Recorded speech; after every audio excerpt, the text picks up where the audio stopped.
Wonderful. Yes, these are our last few hours of 2023. How did that happen? Goodness me. One of my favorite films, actually Steve's film, is A Wonderful Life. Do you know it? It's quite an old film. Originally in black and white, but they managed to recolor it. But it's a fascinating film. It's quite serious, has some serious themes. But it goes into the value of a life, the meaning and the value of a life, and how you would assess that. It's about a man called George Bailey. And he lives a seemingly very normal life. He seems like a good man. He was very helpful. And all sorts of things happened to him, and he had great plans. He wanted to go and do something big and do something grand. He wanted to travel and build bridges and become, just to do big things. And when he gets partway through his life and he looks back and he assesses his life and he feels like a failure. He feels like none of his dreams have come true. Everything's been frustrated. And he wonders, maybe it would be better if I really wasn't around. I've made no difference. And then an angel comes and helps him reassess his life from a completely different perspective. And the angel says this, you see, George, you've really had a wonderful life. Don't you see what a mistake it would be to throw it away? And he gets a chance to experience life, how life would have turned out if he hadn't been a part of the scene. And towards the end, the angel says this to him. Strange, isn't it? Each man's life touches so many other lives. When he isn't around, he leaves an awful hole, doesn't he? And it leaves us thinking, yes, I wonder what kind of impact we've made. We don't realize, but we go through life, and in little moments and little interactions, we're making a difference in people's lives, hopefully for the better, but we are making an impact. And as we're coming to the end of the year, it can be unsettling. It's like, yes, where did that time go? Wow, we blinked and it's gone. And I think the older you get, the faster it seems to speed up.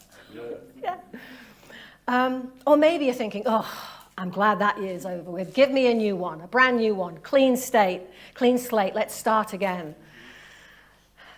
It brings up all sorts of feelings, but we naturally begin to evaluate, assess, look back at the year as this comes to a close.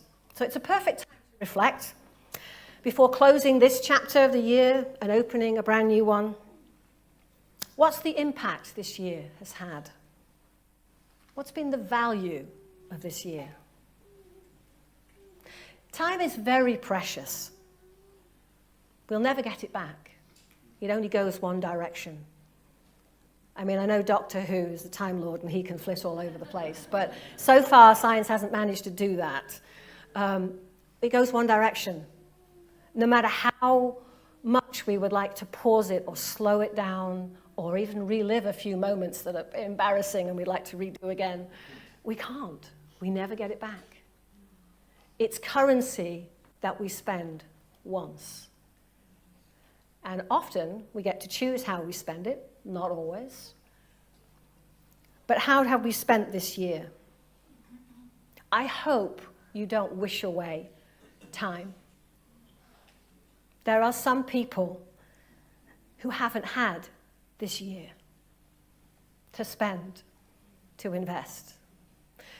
Just before Christmas last year, a very dear friend of Steve,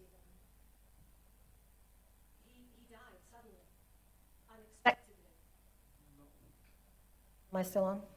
At 60 years old, with so much life left to live. He had so many dreams.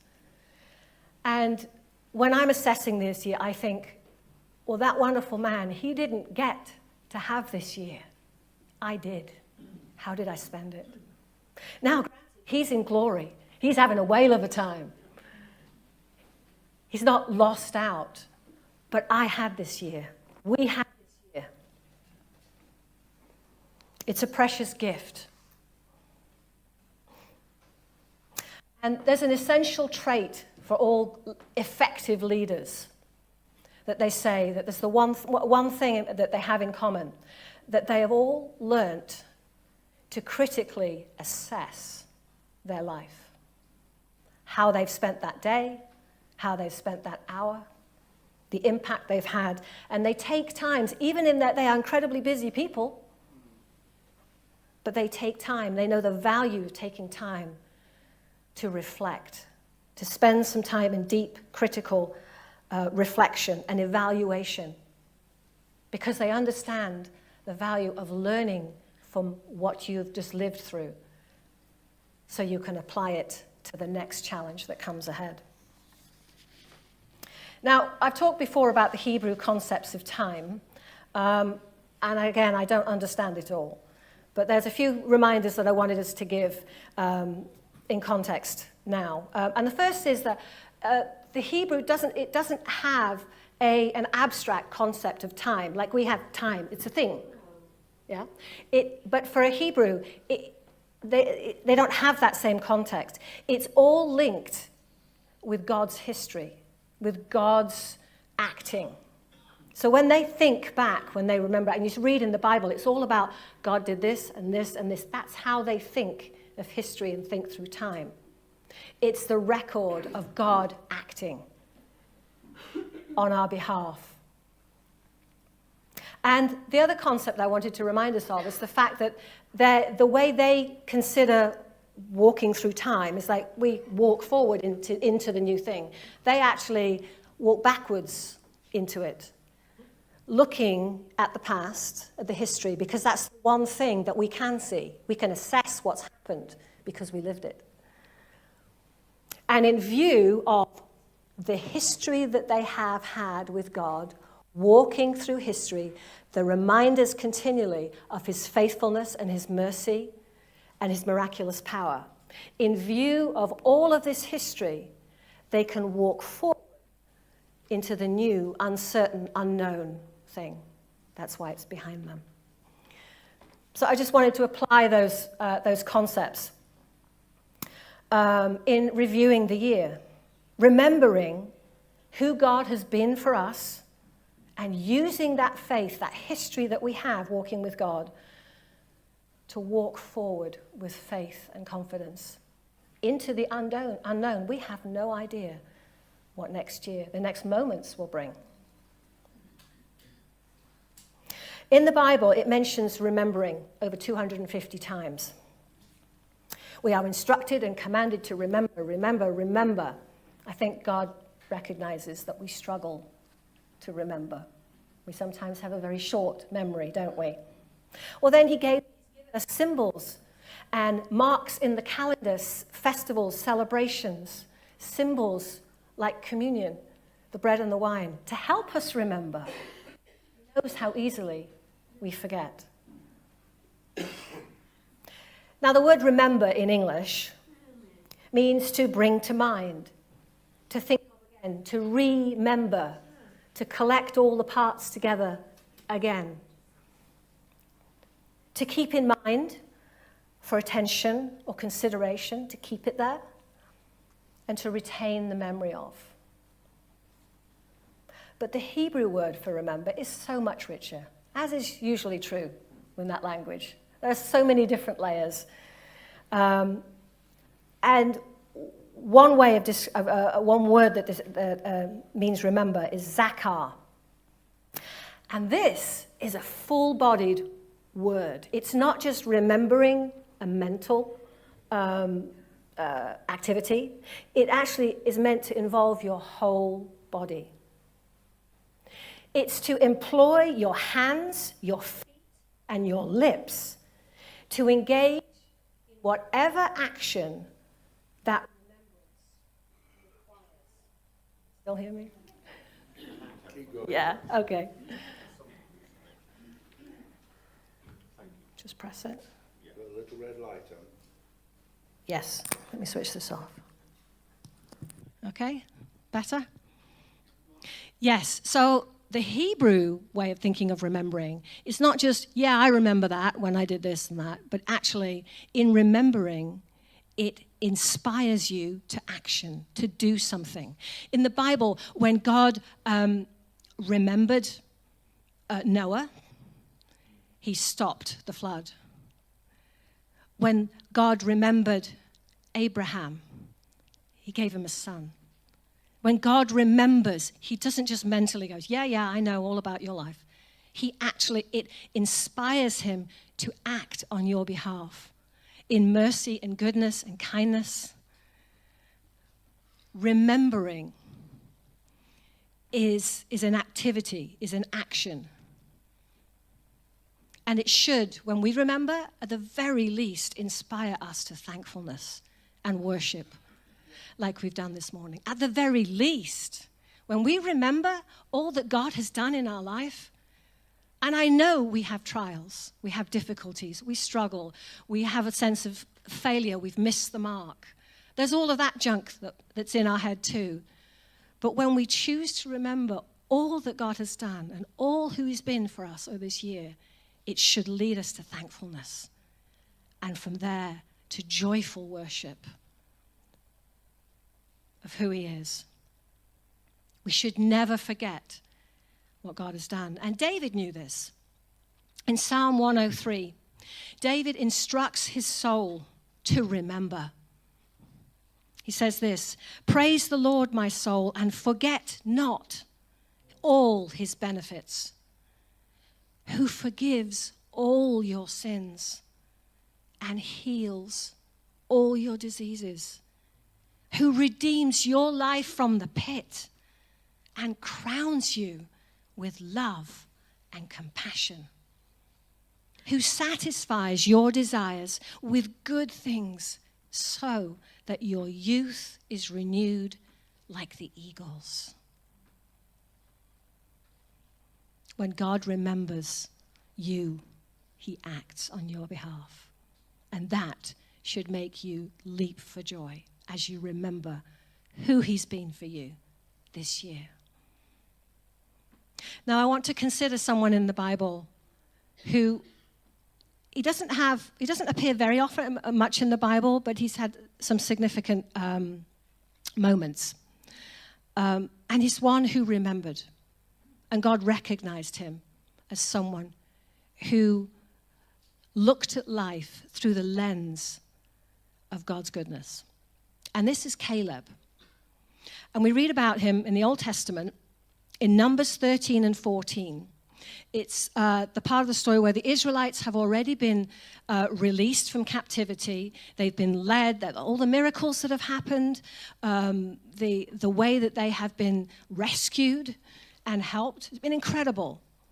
Can you imagine having those miracles in your history? Everything that God had done in their year. They just lived.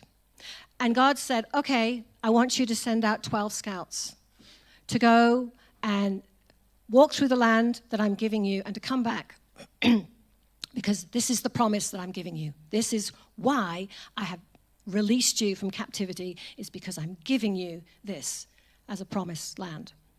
So Caleb was one of the 12, which means he was a leader. He was a leader of the tribe of Judah, the largest tribe. So he was recognized as someone of stature, at least. So Joshua and Caleb and 10 others went and scoured the land. And if you know the story, if you're familiar with it, they came back and they gave their report to Israel. 10 talked about, yes, it's a land flowing with milk and honey. It's amazing. It's absolutely gorgeous. But it's full of big, nasty people who there's no way we can beat them. We should just turn around and go back to Egypt now. That was their conclusion. That's the way they assessed the situation. And the people began to grumble. They began to wobble. And they began to get discouraged. And in the end, they said, let's just give up. Let's just go. And they didn't want to do what God was telling them to do, to go in and take possession of the land. But there were two of the spies, Joshua and Caleb, that gave a different report. They evaluated the same situation very differently. And often that happens in life. People can experience the same thing, but their evaluation of the event can be completely different. It can be opposite. And it's often not what you go through. It's actually the assessment that you make of the situation that makes all the difference in your life. And that's fascinating. So it's like you see it through a certain lens. You live life through certain lenses. What lens do you use? Well, Caleb had a lens that he looked through. He saw the same things that the others did. And he saw that these people were in the land, they were giants. And there were big fortified cities. Yeah, it was going to be difficult. But he remembered that what God had done for them, just fairly recently, actually. All the miracles and the promises that God had given to the people. And so the lens that Caleb and Joshua looked at the same situation was through the lens that God is with us. And that's come up several times this morning. No matter where we are today, in a good place, a bad place, a high point, or a low point, there's one thing, at least one thing, that is the same. God is with us. Amen. And that's a truth that you can stand on. So Joshua and Caleb, they tried to persuade the people to think again, to remember the faithfulness, the kindness, the power, the majesty of the God who had led them that far. And in Numbers 14, we read this. The land we passed through and explored is exceedingly good. If the Lord Yahweh is pleased with us, he will lead us into that land, a land flowing with milk and honey, and will give it to us. Only do not rebel against the Lord, and do not be afraid of the people of the land, because we will swallow them up. Their protection is gone, but the Lord is with us. So do not be afraid of them. Their evaluation was completely different because they saw it through the history that they had walked with God thus far. Sadly, the people didn't listen to Joshua and Caleb. And so God said, okay, you'll now wander the desert for 40 years. But he said of Caleb something different in Numbers 14. He said, but my servant Caleb has a different spirit and follows me wholeheartedly. I will bring him into the land he went to, and his descendants will inherit it. He gives Caleb personally a promise for him and his descendants. Everyone else, aged 20 and older, died in the desert in the next 40 years. And Caleb and Joshua had to live through that. They didn't get the promise straight away. They walked in the desert. They lived in the desert for 40 years. Watched their friends die. And they lived the consequences of Israel's disobedience. And yet, Caleb held on to that promise, and he remained wholeheartedly faithful to the Lord. Because we read when he was 85, 45 years later, in Joshua 14, this is what Caleb said. Now then, just as the Lord promised, he has kept me alive for 45 years since the time he said this to Moses, while Israel moved about in the wilderness. So here I am today, 85 years old, and I'm still as strong today as when Moses sent me out. I'm just as vigorous to go out to battle now as I was then. Now, give me this hill country that the Lord promised me that day. You yourself heard then that the Anakites were there, and their cities were large and fortified. But the Lord helping me, I will drive them out, just as he said. He hadn't changed a bit. 45 years later, he was still wholeheartedly convinced in who God was and in the promise that God had given him. That's amazing. all that he went through, I'm sure it wasn't easy. He remained wholeheartedly faithful and still wanted to take on that challenge, wanted to gain that inheritance. In Joshua 14, the chapter 14, Caleb actually mentions God promised and the Lord will help me 4 times. His focus was continually on who God was and what God had promised. That's how he assessed his situation throughout his life. And in Joshua 15, we read that Caleb succeeded in driving out the Anakites, who were giants, we're told. And you know what inheritance he got? Hebron.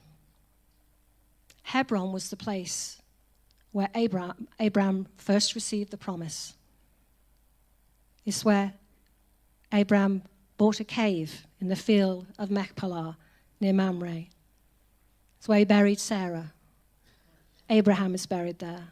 Isaac, Rebekah, Jacob, and Leah, all were laid to rest there. Hebron became the capital of Judah.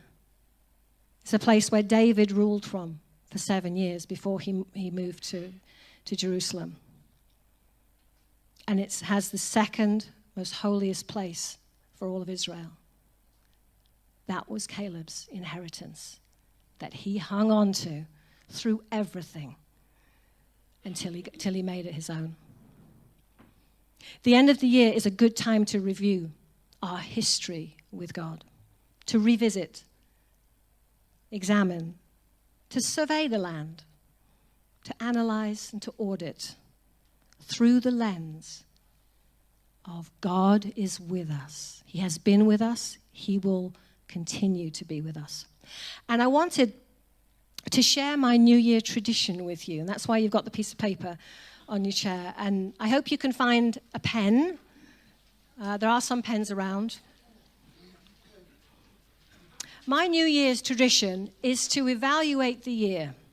And so I've put some questions on the paper because these are the questions that I take some time to consider with God. First of all, I get my calendar out, my year's calendar, because I can't remember everything that's gone on. I remember a few things. And it's interesting how often it's easy for us to remember the bad things. And we forget all the good stuff that's gone on. So I read through my calendar. And we even did this as a family the other night over dinner. We got the calendar out and we said, do you remember? We went through the year, like, do you remember when that happened? And then that happened and this. And it was actually a really fun family activity to sort of relive the year. And all the things that we'd forgotten, like, oh, yes. And suddenly you begin to see, because you're far enough away from it, you can begin to see things that you didn't see when you were actually living it at the time, because you're so busy responding to all these things, particularly when it's a difficult time or a busy time. So to look over that year and you realize, oh, wow, that's what God was doing, and that happened, and then there was that and that. Oh, my goodness. And you begin to see things that link together, or you see consequences that you didn't see before. It's a good family activity. And it brought forth thankfulness in our hearts as a family when we remembered everything, and amazement at all the things that God had done in 1 year. So the first question that I'd like us to consider, now we don't have time to do it now, but if you want to, take the paper home and spend more time with it over the next coming days. But we're just going to spend the next few minutes considering these questions. First of all, the highlights of the year. What have you enjoyed? What comes to mind? I've really enjoyed my walks with Steve. That blesses me. I enjoyed speaking at the family camp with Hans and Yvonne this year. That was a lot of fun. So I'd just like you to just turn to someone next to you and share one short thing that was a highlight this year. What have you enjoyed in this year?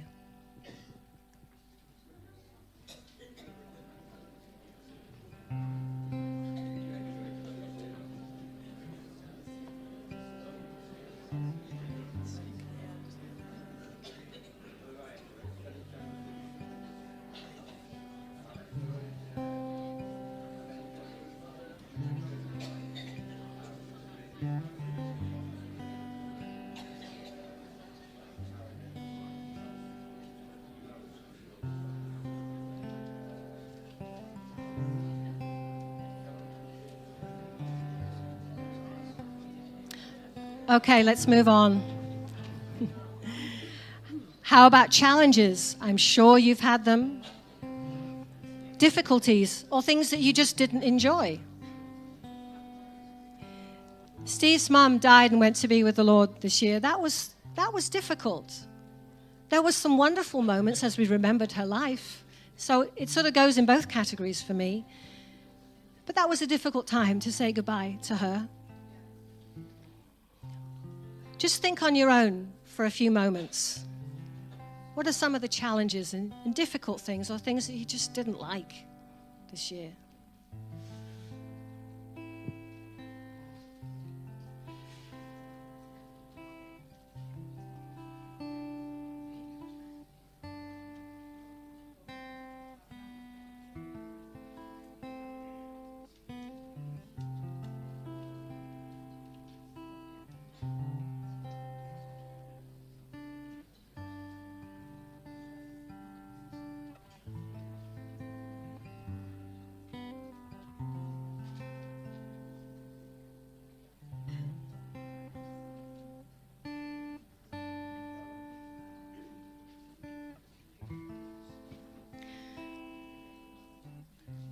What have I learned about myself this year? I was on a plane going from Italy to Romania some months ago. And I was busy reading, preparing some material that I needed where I was going. And this lady came and sat right next to me. And it was 3 seats. And there was an empty seat by the window. But she came and sat right next to me. I was on the aisle. She went to the middle one. And that really annoyed me. It was like, oh, come on, spread out. If you move over there, then we've both got a seat between us. And, the seats are very cramped anyway on these budget airlines. So I was a bit annoyed to begin with. But after a few minutes, the plane took off, she started to talk to me. And I realized she wants to talk. I think she was a bit nervous about flying. So I'm like, okay. So I put my stuff away and I did the polite thing to talk to her. We ended up talking the whole flight. And I heard this amazing story from this woman. She'd had quite a tragic life. She had a lot of trouble. And she was on the way to meet her father. It was a difficult situation. But she just wanted to talk. And actually, once I allowed myself to engage fully and to give her the time, I realized that, wow, this is a special moment. I have no idea who you are. I'll never see her again. But for the time we had on that flight, we shared that together. And so I learned something about myself that day. We ended up praying, by the way. She was so open about God and the Bible and wanted to know about my relationship with God. It was like, you don't get those conversations very often. So as I was open to her, she was open to hear from me as well. And so I learned something about myself. I need to be a bit more open. Sometimes I'm so focused on my agenda and my work that I need to get done that I need to be aware that there's people around that are dying to talk, someone to listen to them, and I can give them the gift of listening to bless them. What have you discovered about yourself this year?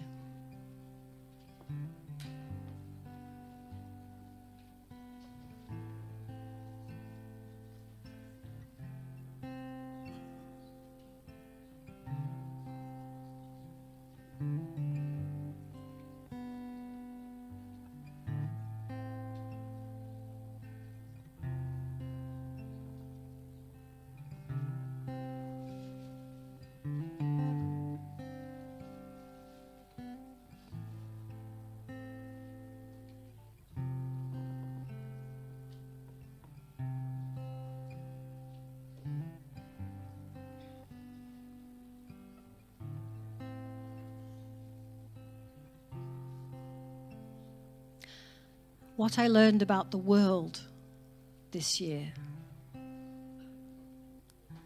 We're always learning things.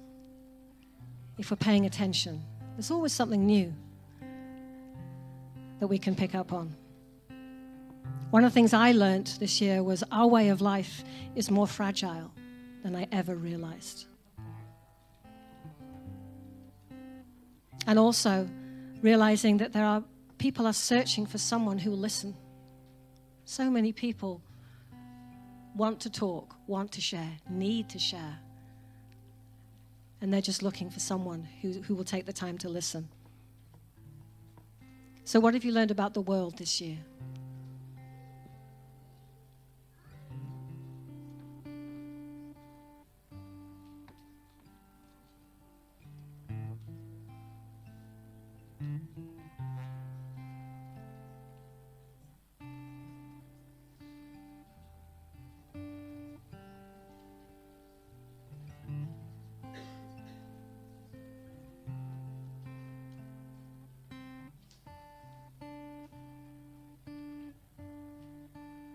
What has God been saying to me this year? After I go through my calendar, I get out my journals and I read every entry of the year. And I'll have a highlighter pen and I'll highlight things that stand out because I begin to see patterns or things that God repeats to me again and again that seem important, or it's a common thread that seems to be running through the year. And then I consolidate all of that. I summarize it into a paragraph or two of what God has been saying to me. One of the things that God has repeatedly been saying to me this year is that he gives me freedom to explore and to follow my delight in him. What's God been saying to you this year?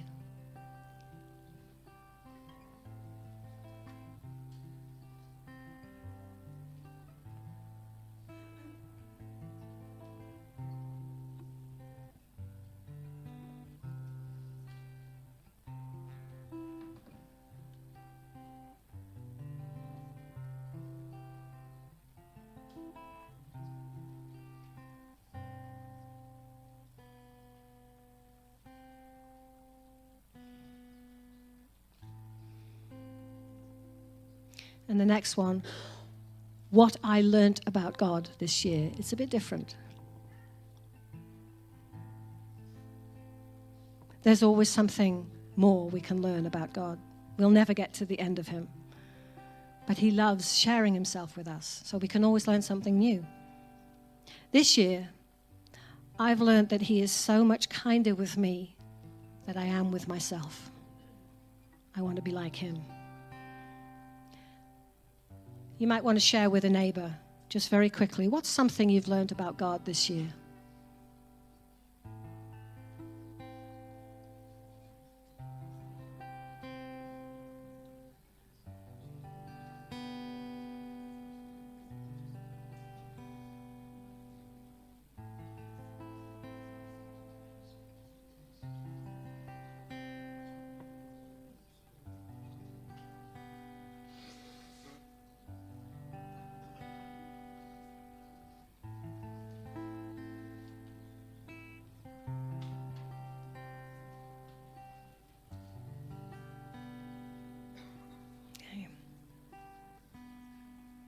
And then what do I not want to take with me into 2024? There's some things that you really need to just put down. Unforgiveness, resentment, unbelief. Perhaps it's an unhealthy relationship that it's time to let go of. Just think for a moment. What do you need to let go of and not take with you into next year?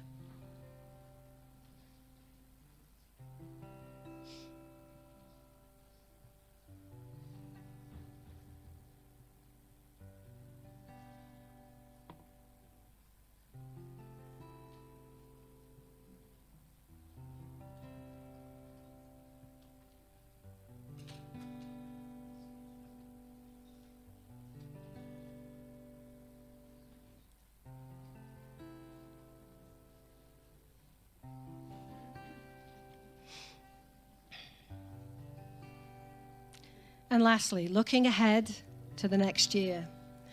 What are my aspirations, goals, dreams, and prayers?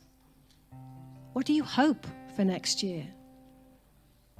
Or it could be any sorts of things. I'm hoping to graduate from my coaching training. I'm hoping to travel.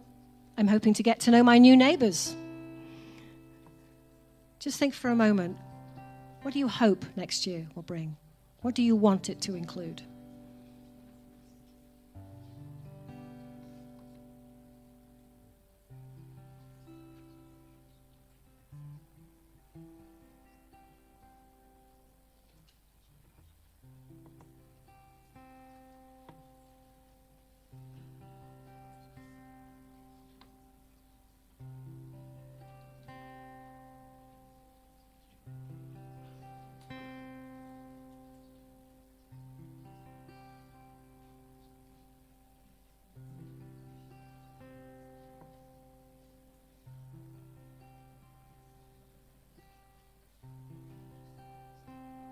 Well, I hope these few moments will inspire you to spend more time,